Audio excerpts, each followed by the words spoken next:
So hello everyone, I'm Dr. Saurabh and with me today is Dr. Rohan Agarwal, a very bright student, and with internship he has able to score rank 161 in NEET PG 2023 and he's from Meerut, LLRM, and I will not say anything now and I will introduce you all to Dr. Rohan. Rohan, बताओ अपने बारे में. Hello everyone, I am Rohan Agarwal from LLRM Medical College Meerut, currently an intern. I was a DAM student since 2018, that is since my second year. I have done pre-foundation courses, foundation, and currently I was in the TND batch of DAMs. Okay. तो वही मैंने I just said this thing that begin early, finish early. Begin your preparation early in MBBS and finish early with your internship. That is one motto that is being in this exam. Many interns are getting such good ranks. So you tell me, when did you start? You had your own set of notes. खुद अपने notes बनाए अपने? Yes sir. और starting से second year से आपने अपने notes बनाने शुरू कर दिए थे? हाँ सर, मतलब मैंने second year से लिखने शुरू कर दिए थे, पढ़ने third year से शुरू किए थे. हाँ वो ठीक है, but you had your one set of notes is important. बहुत सारे नहीं, एक set, उसी में कुछ अगर कुछ आपने test दिए, test के बारे में बताओ. MCQs आप कैसे solve करते थे? How did you solve the MCQs? I mainly focused on the previous year questions because I thought that the main important thing in the exam is to things at the very end. It is important क्योंकि आप 10,000 questions भी करते हो लेकिन last में उनको revise नहीं कर पाओगे तो फिर वो की बात है. So मतलब मैंने previous year जैसे there are around 6,000 previous year questions. I did them and I gave around 15 to 17 grand tests. Yeah. So grand test के बारे में था. Grand test देना कितना तुम्हें जरूरी लगता है for your juniors जो prepare? Grand test से एक तो I found that कि there are मतलब 140 questions are coming from just 9 subjects and total there are 19 subjects लेकिन 9 subjects में से 140 questions आ रहे हैं और जो बचे हुए 10 subjects हैं मेजॉरिटी शॉर्ट सब्जेक्ट्स उनको अगर आप एक या दो रीड भी देते हो तो भी उसमें आप 80% 90% स्कोर कर सकते हो. तो अगर हम अपना फोकस उन 8 या 9 सब्जेक्ट्स पर ज्यादा रखेंगे तो एक्यूरेसी उनमें बढ़ जाएगी क्योंकि शॉर्ट सब्जेक्ट्स में इतना इंक्रीज करने के लिए होता नहीं है ऑलरेडी. अगर कॉमन क्वेश्चन आ रहा है तो वो वैसे भी ठीक ही हो जाता है, पहले भी कभी रिमोट मेमोरी में भी हो तो ग्रैंड टेस्ट में मैंने यही एनालाइज किया कि क्या पैटर्न होता है वेटेज सब्जेक्ट्स की और मैंने उनको रिव्यू किया ठीक से और जो भी मुझे ऐसा लगा कि क्वेश्चन पढ़ने में गलती है उसको मैंने वो करा. तो ग्रैंड टेस्ट में तुम क्या देखते थे? अपनी रैंक देखते थे? You saw number of correct questions या गलत क्वेश्चंस को क्यों गलत किया देखते थे? क्या इंटरप्रिटेशन रहता था?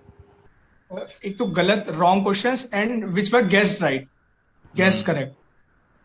तो उस टॉपिक को जाके दोबारा आप पढ़ लेते थे जाके? हाँ. और कुछ जैसे ना होता है कि नोट्स से हम पढ़ तो लेते हैं लेकिन जब इम्प्लीमेंट करने की बारी आती है ना तो उतना दिमाग नहीं लग पाता. जैसे एक वो होता है कि अगर किसी के पास सेकेंडरी सेक्सुअल कैरेक्टर्स हैं तो उसके लिए हम प्राइमरी एमेनोरिया का असेसमेंट करते हैं 15 इयर्स पर, लेकिन अगर सेकेंडरी सेक्सुअल कैरेक्टर्स नहीं है तो फिर 13 इयर्स पर करते हैं.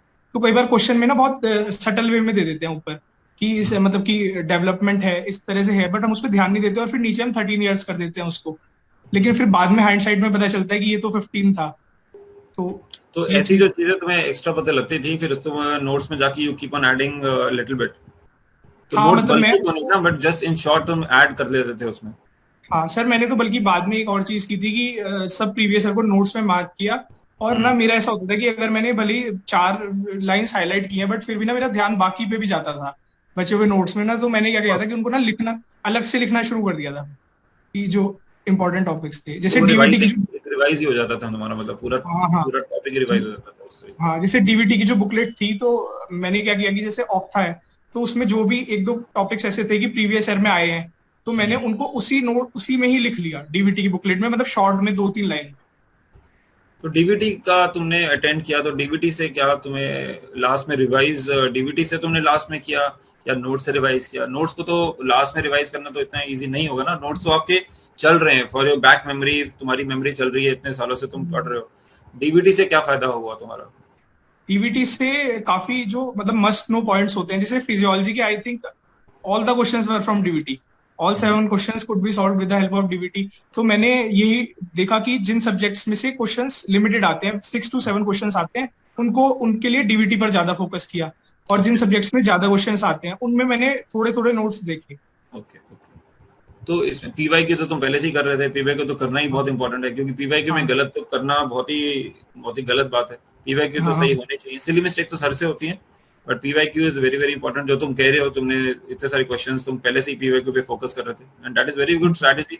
ये भी एक स्ट्रैटेजी है कि पीवाईक्यू, क्योंकि उसी मेजॉरिटी 50-60% तो आपके वही टॉपिक्स और वही मेन टॉपिक्स हैं जो बार बार आपके 5-6 साल में जो आए उसी में रिपीट होंगे, और एक्स्ट्रा आप जीटीज में और डीबीटी में आप या नोट्स में आप पढ़ ही रहे हैं उसमें। तो इंटर्नशिप में तो 25 क्वेश्चंस तो मतलब मुझे लगता है कि डायरेक्ट ही प्रीवियस ईयर के रिपीट थे लास्ट 3 इयर्स के, बिल्कुल मतलब सेम टू सेम या एक दो ऑप्शंस में ऊपर नीचे, यस, वो भी सेम ही माना जाता है। तो इंटर्नशिप में तुमने क्या किया? What was your approach in internship? तुम करंट इंटर्न हो एलएलआर-एम में, how is the internship? Is it hectic और मॉडरेट है, कैसी है? It is moderate to be honest, not that much hectic. और मेरा एक थोड़ा ये था कि मैं बहुत ज्यादा, मैं 10-12 घंटे नहीं पढ़ सकता एक दिन में, तो अगर 6-7 घंटे ही मिल रहे हैं पढ़ने के लिए तो फिर मुझे ठीक लगता था कि ज्यादा पढ़ना भी नहीं पड़ रहा है। तो कैसा अप्रोच था टीएनडी में? और टीएनडी तुमने कहा कि इंटर्नशिप में तुमने टीएनडी, तो उसका अप्रोच तुम्हारा कैसा था टीएनडी में? जैसे लाइव करा, ऑनलाइन वाला टीएनडी करा? ऑनलाइन मतलब एट द ऐप में जो टीएनडी है। और टीएनडी तो मतलब जैसे पीएसएम और ऑब्स एंड गायनी था, तो मैंने उसके नोट्स लिख लिए थे पूरे टीएनडी के, तो मैंने उनको ही पढ़ा, क्योंकि ऑब्स एंड गायनी मतलब वास्ट सब्जेक्ट है लेकिन इंपॉर्टेंट बहुत ज्यादा है। तो आप इतने 600 पेजेस के या 500 पेजेस के तो नोट्स नहीं पढ़ सकते, और टीएनडी के pages were just about 100 pages. Okay. नहीं तो फिर तुम्हारा अप्रोच टीएनडी में कैसे रहता था? इंटर्नशिप में तुम वो पढ़ के जाते थे, वो शेड्यूल तुम्हारा उसको फॉलो किया तुमने? टीएनडी पर्पस क्या था तुम्हारे लेने का इंटर्नशिप में? रिवाइज कराना, नोट्स बनाना? नोट्स तो थे तुम्हारे पास, तो what was the purpose of doing TND in internship? ये मैं पूछ रहा हूं। हाँ सर, एक तो ये था कि असेस हो जाता था, मतलब मैं पहले पढ़ के दे देता था notes. I used to read and then give the TND, and for some subjects, like even if I had not prepared, so I directly watched the videos.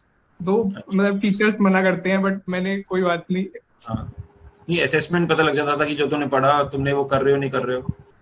दूसरा एक शेड्यूल भी बन जाता है टीएनडी में कि ये सब्जेक्ट आपको 1 हफ्ते में करना ही है, उसका एग्जाम अगर देना है तो ये एक शेड्यूल और असेसमेंट के लिए टीएनडी है। नोट्स के लिए तो खैर तुमने कहा ऑब्स गाने के सब्जेक्ट, उसमें आप टीएनडी को देखते हैं, ठीक है, बट बाकी अपने असेसमेंट के लिए ही मेनली टीएनडी इज हेल्पफुल।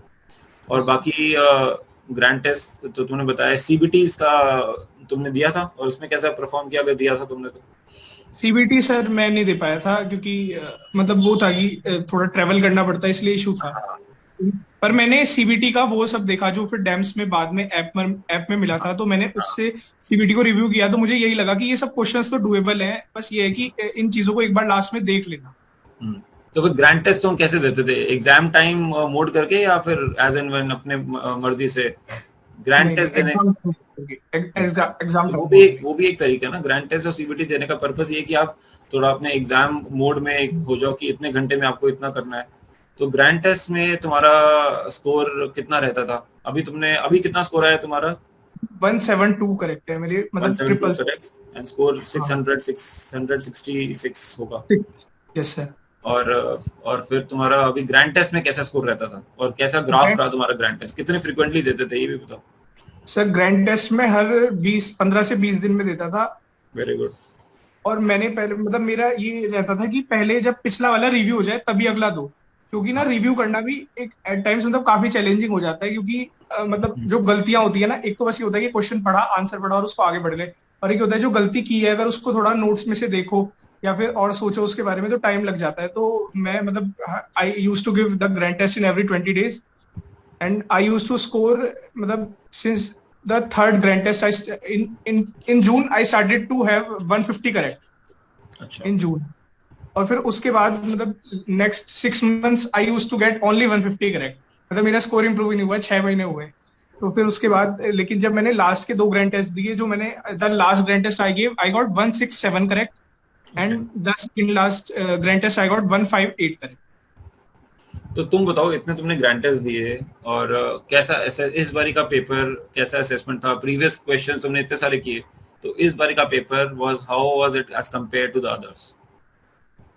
सर इस बार के पेपर में मुझे ये लगा कि जिसने कम गलतियां की हैं या क्वेश्चन को पूरा पढ़ा है, जैसे एक सर क्वेश्चन है उसका ना रिकॉल में मुझे लगता है थोड़ा एरर था। कि क्वेश्चन था कि पहले क्रिएटिनिन 2.3 था, फिर 4.5 हो गया, और क्या नाम, उसमें पूछा हुआ था कि इसके इलेक्ट्रॉन माइक्रोस्कोपी में क्या मिलेगा, तो उसका रिकॉल में आंसर दिया हुआ है सब एपिथेलियल डिपॉजिट्स। बट मुझे लगता है कि उसका आंसर है क्रिसेंट्स, क्योंकि वो आरपीजीएन था, लेकिन ना उसका रिकॉल जो था वो आधा कर रहे थे लोग ना। तो वो मुझे ऐसा लगता है कि क्वेश्चन बहुत कम लोगों का ठीक हुआ होगा।